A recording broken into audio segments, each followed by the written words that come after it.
I'm Kerry Stagmer, and we are the Blacksmiths of Baltimore Knife and Sword. We're going to be building some of your favorite things and fantastic objects you've never seen before. This is Man-at-Arms, REFORGED. Today on Man-at-Arms, we're going to be showing you how we build a Kukri knife. It's a historic build, something that actually has been requested quite a bit, and we're going to show you every process, from forging it the way that we do it, to simple fabrication work, and then when we get out to the testing, we'll show you what an amazing cutter this knife can be. We're going to be forging this blade from railroad track.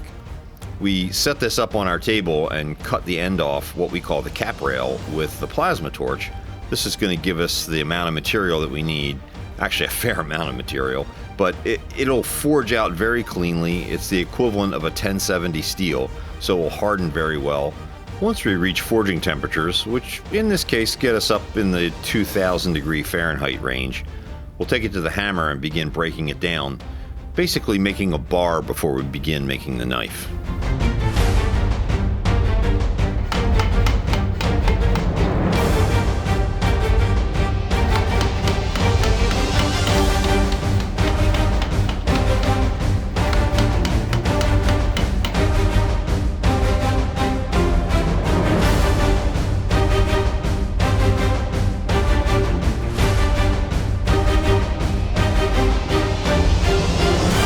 We're going to take this material to the sander, now that we have it in bar form, and just grind the surface to inspect it, make sure we don't have any surface cracking or overlaps from the forging. It looks pretty good to me. We're going to move forward.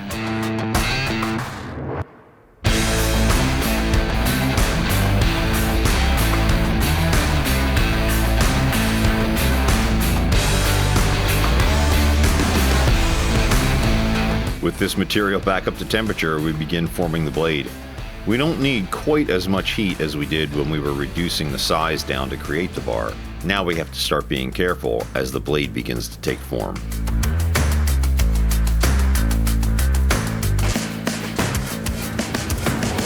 One of the nicest things about having a shop full of skilled workers is there's always another set of hands here to help you out. Kevin brings in someone to form this, basically do striking, although he's doing the form work as Kevin directs. Then he'll take it back to the hammer, reflatten, and get back to work.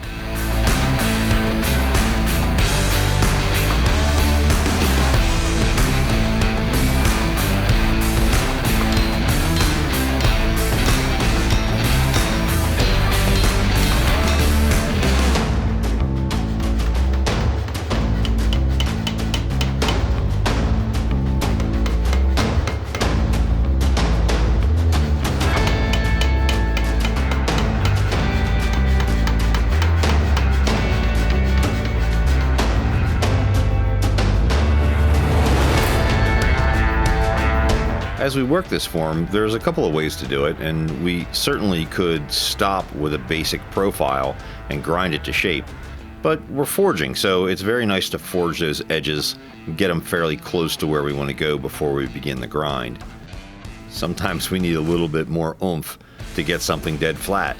So back to the nacelle it goes. We use the big flat dies on the hammer. It gets the sections that we hand forged driven back down. It actually has a lot of control, so we can get that shape we need.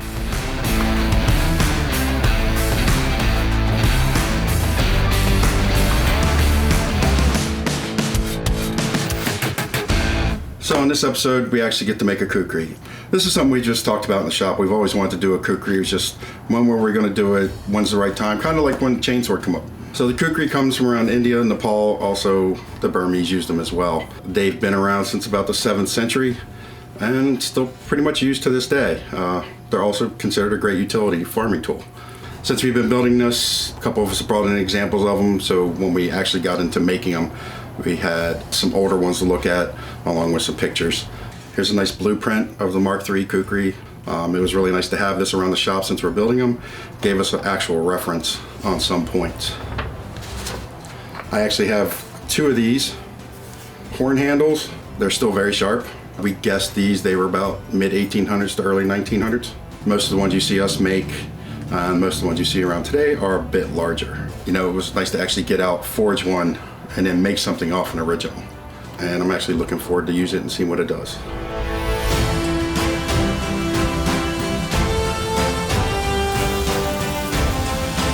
The kukri really is one of Bill's favorite weapons, and we've kidded each other for a long time because he kind of learned the forms with this and thinks of it as a sword, and I've always called it a knife, so we've kind of gone back and forth over the years. But it really is his favorite weapon, and there are a huge array of sizes. What we tend to make is fairly large. We probably make about 100 of these a year.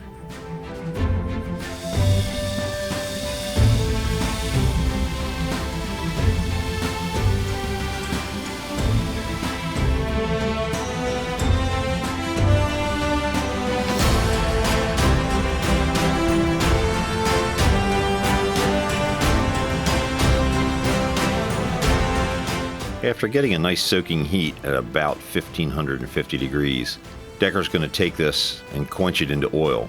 What we're trying to do is transition the temperature of this blade from the 1550 down to under 400 as fast as possible. We'll be using Parks 50 oil to do this.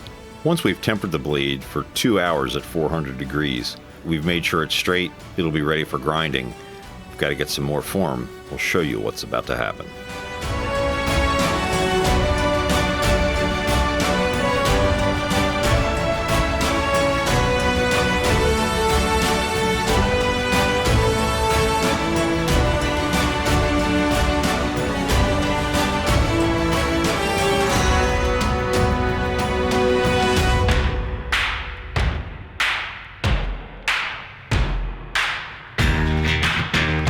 I go to the Gorton milling machine just to create a slot.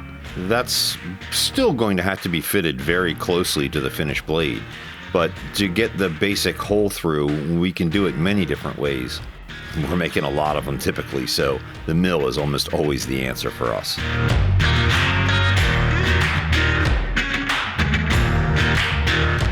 So now we're getting ready to make the handle for this kukri. What I'll do is I'll take the template that we have of this, put it on a piece of wood, and draw the outline where we're going to cut it off with the bandsaw to get it close.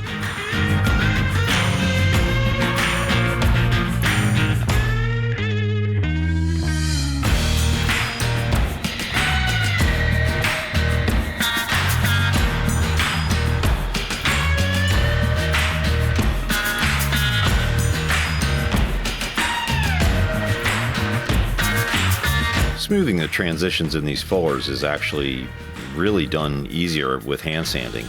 So we use a little block and some flexible fine grit sandpaper and just go in there and get those fullers nice and clean. It'll take away any transitions that were created as we were doing the sanding using the hard wheels on the grinders.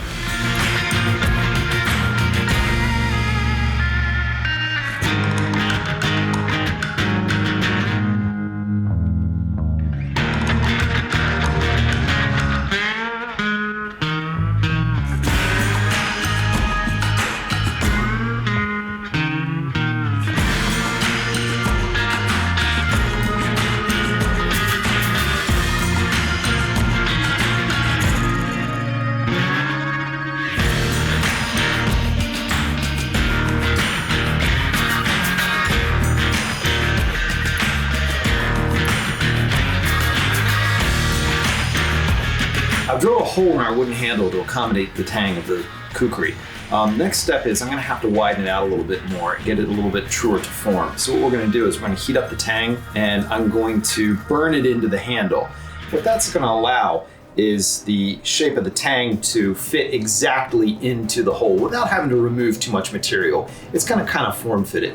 And this is also a traditional technique that the Nepalese use when they're constructing a kukri.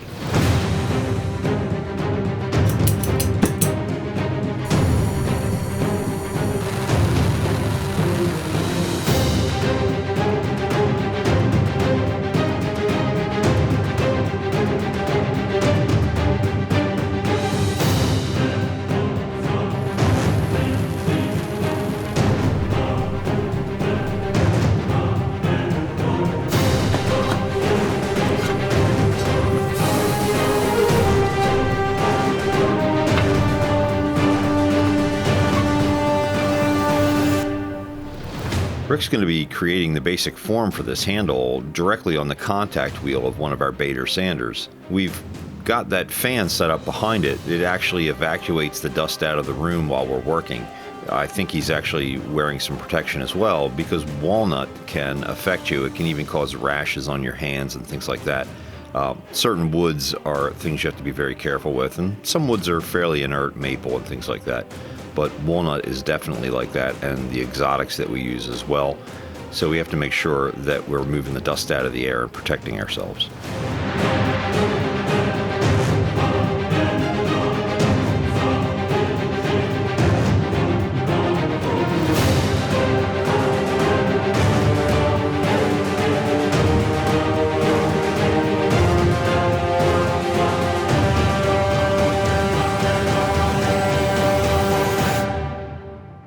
Using the big sanders saves us time, but it really doesn't give us the complete form that we need.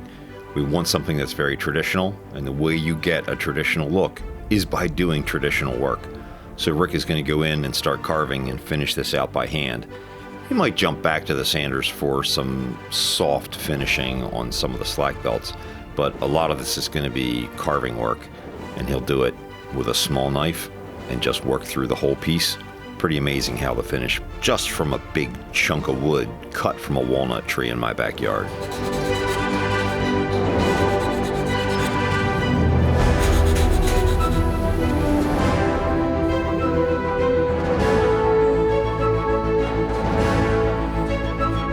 Now that we have the wood handle for the kukri fully to shape, I traced out a pattern on the outside of the piece of material we're going to use for the guard. Next step is go into the sander here and removing some material to get it to shape.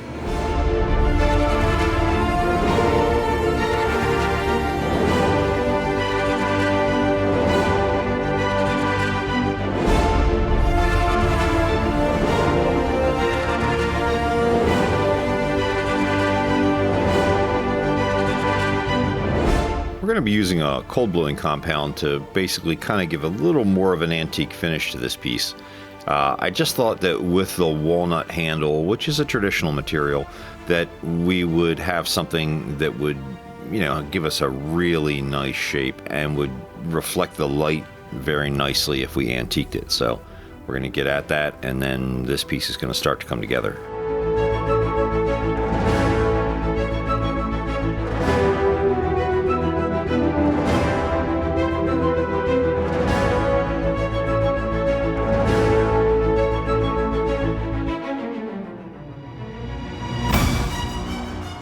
It was really nice to make something that was a little more reasonable in size here on Man-at-Arms. We've worked essentially from found materials. You put it all together, add a lot of skill, and here we go, the finished kukri.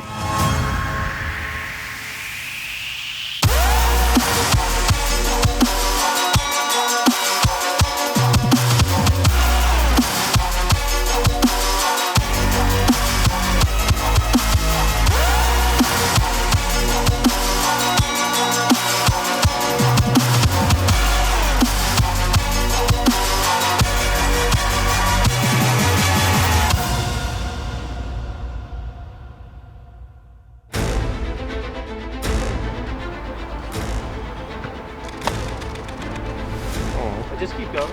Oh wow.